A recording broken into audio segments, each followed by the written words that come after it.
Assalamualaikum warahmatullahi wabarakatuh. Alhamdulillahirabbil alamin. Allahumma shalli ala sayyidina Muhammad wa ala ali sayyidina Muhammad. Berjumpa lagi dengan channel kami Ma'rifatullah, channel yang insyaallah banyak berbagi tentang ilmu mengenal Allah, yang di dalamnya terkait dengan ilmu syariat, tarekat atau cara dalam pengaplikasian di dalam berkehidupan, dan juga terkait dengan hakikat. Pagi ini saya akan berbagi kisah nyata kehidupan seorang hamba yang sudah bermakrifat kepada Allah. Kisah seorang hamba di zaman now, yang mana beliau adalah masih keturunan dari seorang wali Allah, yaitu almarhum Kyai Hasan Genggong. Mungkin Anda sudah pernah mendengar Kyai Hasan Sepuh Genggong. Beliau adalah termasuk keluarga Komari Zaman, yang mana Kyai Haji Hasan Sepuh Genggong itu dikenal sebagai Al-Arif Billah Asy-Syaikh Haji Al-Syarif Muhammad Hasan bin Syamsuddin bin Qoyiduddin Al-Qadiri Al-Hasan. Di kalangan ulama sepuh NU, Kyai Hasan Genggong senantiasa dijadikan sebagai sosok yang selalu diminta nasihat dan pertimbangan persoalan jam'iyah dan umat. Kyai Hasan Sepuh Genggong adalah seorang guru sufi yang terkenal sebagai salah satu mursyid tarekat Naksabandiyah. Beliau merupakan seorang ulama dari para wali dan seorang wali dari para ulama. Beliau pemilik pengetahuan yang sempurna atau arif kamil dalam sufisme dan ma'rifat. Ia dianggap sebagai sumber mata air kemursidan, berkahnya menembus seluruh umat di masanya. Yang hari ini saya akan bagikan kisah hidup, bukan kisah hidup almarhum Kyai Hasan Sepuh Genggong, melainkan keluarga beliau, yang mungkin bisa saya sebut si Fulan, bukan nama yang sebenarnya. Kisahnya begini. Suatu hari Fulan ini ingin membelikan bakso anak dan istrinya. Dia berjalan kaki, lalu sampailah dia di warung yang biasa dia tempat membeli bakso. Ketika menunggu antrian, tiba-tiba ada pembeli yang baru datang. Pembeli lain yang baru datang itu menyerobot begitu saja, mendahului si Fulan. Tapi penjualnya juga melayani dengan mengatakan kepada si Fulan bahwa si Fulan ini orangnya sabar. Lalu si Fulan pun tersenyum. Fulan di saat itu menyaksikan bahwa itu adalah af'al Allah, perbuatan Allah yang telah mengujinya. Lalu datanglah pembeli yang lain lagi, dan terjadi lagi pembeli yang kedua kalinya itu. Pembeli lain yang datang menyerobot kembali, mendahului si Fulan. Si Fulan pun didahului yang kedua kalinya.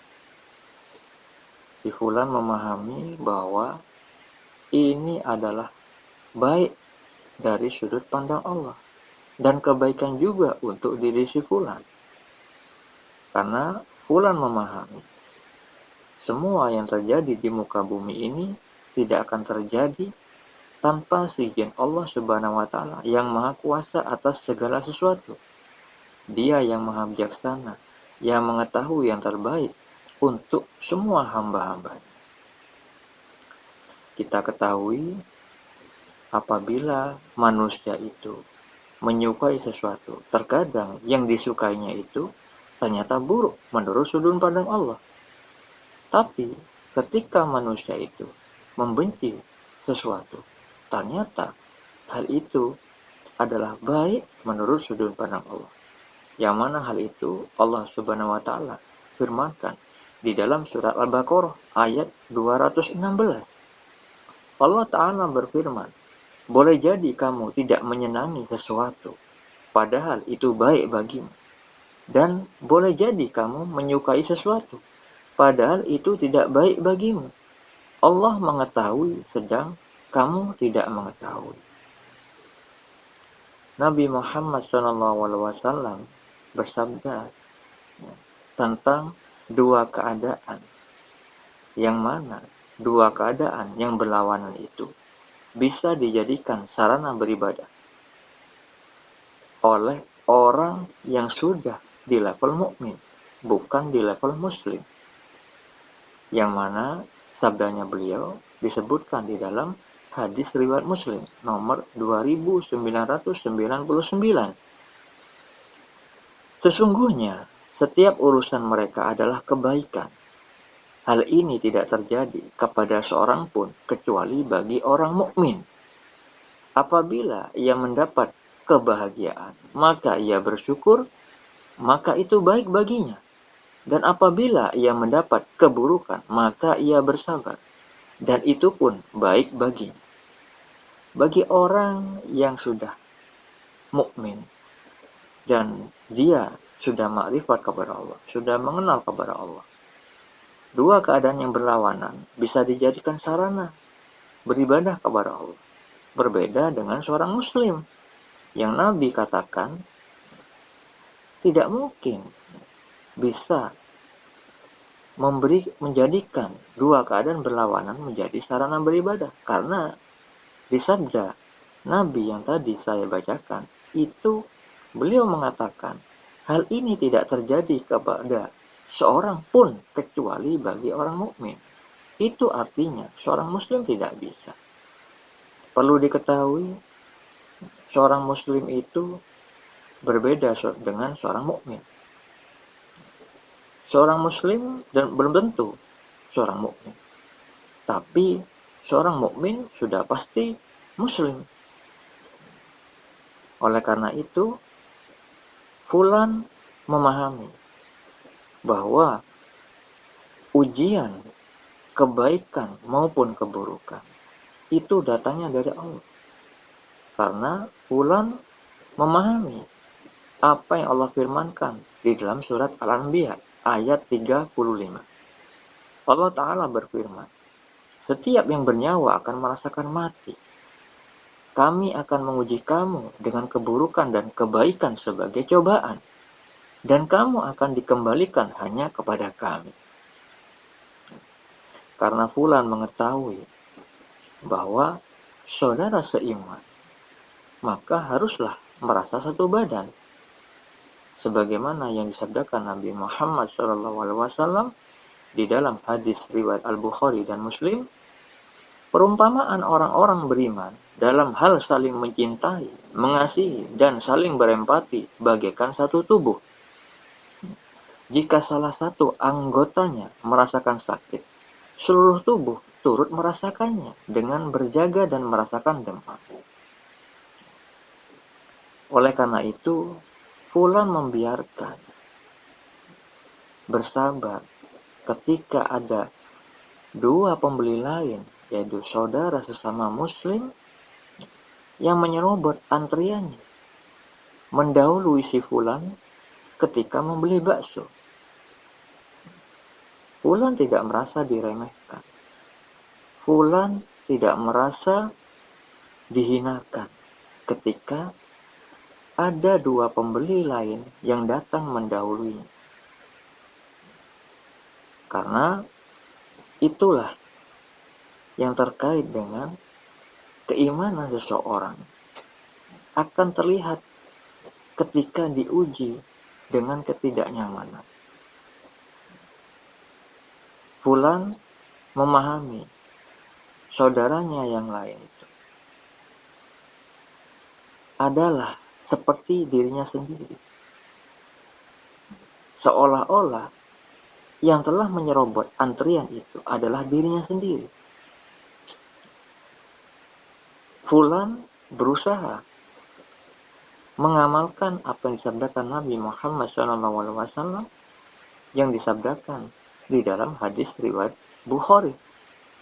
Dari Anas dari Nabi SAW bersabda, tidaklah beriman seseorang di antara kalian sehingga dia mencintai saudaranya sebagaimana dia mencintai dirinya sendiri. Oleh karena itu, Fulan tidak marah kepada penjual bakso dan juga tidak marah kepada pembeli yang tidak antri. Hal itu adalah pengamalan yang disabdakan Nabi Muhammad SAW yang bunyi hadisnya, barang siapa melepaskan kesusahan duniawi seorang muslim, Allah akan melepaskan kesusahannya pada hari kiamat. Barang siapa memudahkan seorang yang mendapat kesusahan, Allah akan memudahkan urusannya di dunia dan akhirat. Hadis riwayat Muslim. Dari Abu Hurairah radhiyallahu anhu yang menuturkan, Rasulullah SAW bersabda, orang mukmin yang paling sempurna imannya adalah mereka yang paling baik budi pekertinya. Hadis riwayat Tirmizi, Abu Daud, Ahmad dan Darimi. Begitu juga Allah Subhanahu wa taala berfirman terkait hal itu. Di dalam surat Al-Maidah ayat 2, Allah taala berfirman, "Dan tolong-menolonglah kamu dalam mengerjakan kebajikan dan takwa." Fulan memudahkan urusan saudaranya yang seiman itu. Mungkin saudaranya yang tadi menyerobot masuk mendahului Fulan mungkin lebih lapar daripada si Fulan. Atau mungkin keluarganya yang merasa kelaparan di rumah, sehingga dua pembeli lain yang menyerobot antrian itu bergegas tanpa memperhatikan apabila ada Fulan yang telah mengantri. Allah memberikan taufik, memberikan kemampuan kepada Fulan untuk bersabar, menerima atas ketentuan Allah terhadap dirinya. Fulan memudahkan saudaranya. Seperti halnya Allah Ta'ala menghendaki kemudahan bagi hamba-hambanya. Sebagaimana Allah Subhanahu wa Ta'ala berfirman di dalam surat Al-Baqarah ayat 185. Allah menghendaki kalian kemudahan dan tidak menghendaki kesulitan. Allah berusaha meniru sifat-sifat Allah yang baik, walaupun tidak mungkin menyamai sifat Allah yang maha. Saudara-saudariku yang dirahmati Allah, telah kita ketahui bahwa Allah maha sempurna dalam segala perbuatan dan juga sempurna semua asma-asma dan sifat-sifat. Ketika manusia itu sudah mengenal Allah dengan baik, atau orang yang sudah ma'rifatullah, maka dia pasti ridho atas semua perbuatan Allah, menyambut baik atas apa yang dipilihkan Allah untuk Allah yang maha kuasa atas segala sesuatu, Allah yang maha mengetahui, Allah yang maha bijaksana, Allah yang maha pengasih lagi maha penyayang, memilihkan yang terbaik untuk Fulan, yang mana hal itu merupakan ujian bagi si Fulan. Tapi Fulan dengan rahmat Allah mampu musyahadah atau menyaksikan perbuatan Allah pada kejadian itu. Mata lahir si Fulan melihat manusia yang Allah jadikan perantaranya untuk menguji si Fulan. Tapi mata hati Fulan menyaksikan af'al Allah yang memiliki ketentuan itu. Ketentuan yang telah tercatat dalam ilmu Allah yang azali. Sebagaimana Allah Subhanahu wa Ta'ala berfirman di dalam surat Al-An'am ayat 59. Dan kunci-kunci semua yang gaib ada padanya. Tidak ada yang mengetahui selain Dia. Dia mengetahui apa yang ada di darat dan di laut. Tidak ada sehelai daun pun yang gugur yang tidak diketahuinya.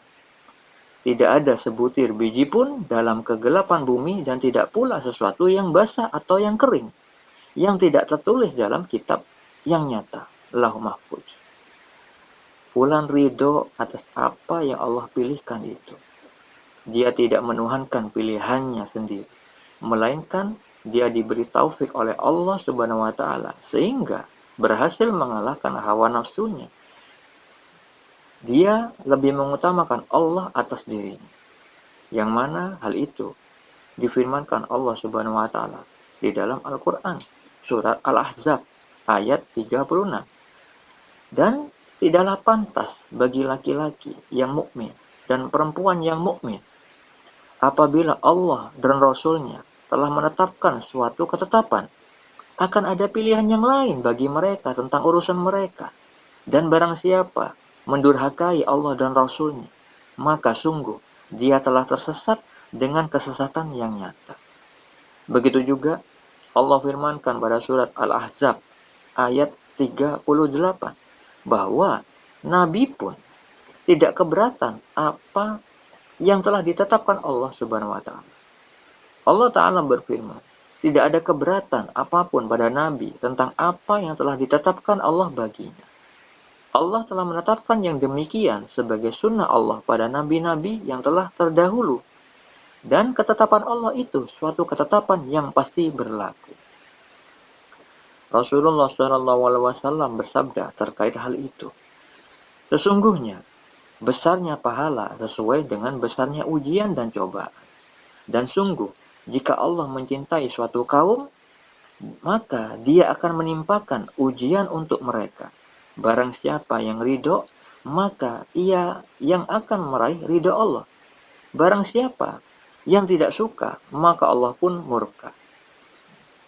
Di dalam hadis riwayat Tirmizi, Rasulullah SAW bersabda, barang siapa yang ridho kepada ketentuan Allah, maka Allah akan ridho kepadanya. Di dalam hadis riwayat Muslim, Rasulullah SAW bersabda, akan merasakan kelezatan atau kemanisan iman orang yang ridho kepada Allah sebagai Rabb-Nya dan Islam sebagai agamanya, serta Nabi Muhammad sebagai Rasul-Nya. Saudara-saudariku yang dirahmati Allah, itulah gambaran orang yang sudah ma'rifatullah. Dengan musyahadahnya menemukan mutiara dalam lumuran tanah. Kejadian sepele dijadikan sarana beribadah kepada Allah yang Maha Agung, mengalahkan hawa nafsunya dengan kesadaran lillah billah. Tujuannya hanya beribadah kepada Allah dan sadar bahwa dia dimampukan oleh Allah Subhanahu wa taala.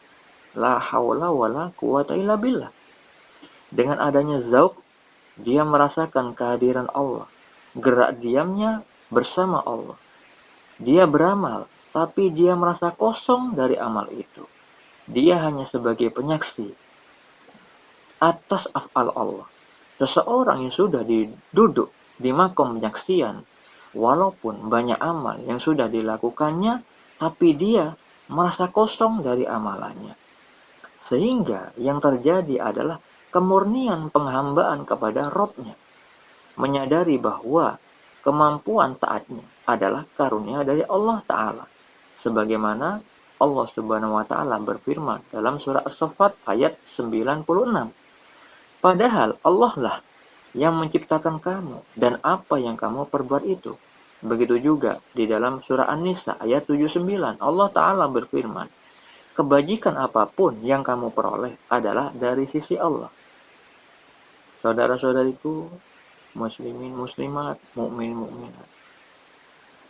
Itulah kisah perbuatan si fulan di akhir zaman ini yang mampu melihat mutiara yang berlumuran tanah. Sebagaimana yang terdapat di dalam kitabnya Sultanul Aulia Syekh Abdul Qadir Al-Jilani Wali Kutub. Beliau menuturkan tentang sabda Nabi Muhammad SAW. bahwa ada ilmu bagikan mutiara berlumuran tanah. Hanya ulama yang mengetahui bahwa itu mutiara. Ulama yang dimaksudkan Nabi Muhammad adalah orang yang sudah makrifat kepada Allah, yang menyaksikan afal Allah, asma Allah, sifat-sifat Allah pada segala sesuatu yang dipandang. Saudara-saudariku, itu yang bisa saya sampaikan pagi ini. Semoga bulan Ramadan ini kita bisa mendapatkan keridhaan Allah atas semua amal baik kita. Dan kita selalu merasa kosong dari semua amalan itu. Kita hanya dijadikan sarananya Allah di dalam mewujudkan apa yang Allah tetapkan di zamannya azali. Jangan sampai kita beramal dengan menyertakan sifat ujub, bangga atas amal kita. Jangan sampai kita merasa lebih baik daripada orang lain dengan amalan yang kita lakukan. Padahal itu hanyalah karunia dari Allah semata-mata. Mari kita jadikan apa yang kita lihat dan apa yang kita dengar menjadi sarana beribadah kepada Allah, agar kita semuanya menjadi orang yang ganjil di hadapan Allah yang maha ganjil. Tentunya ganjil di dalam hal ketaatan. Itu saja dari saya. Assalamualaikum warahmatullahi wabarakatuh.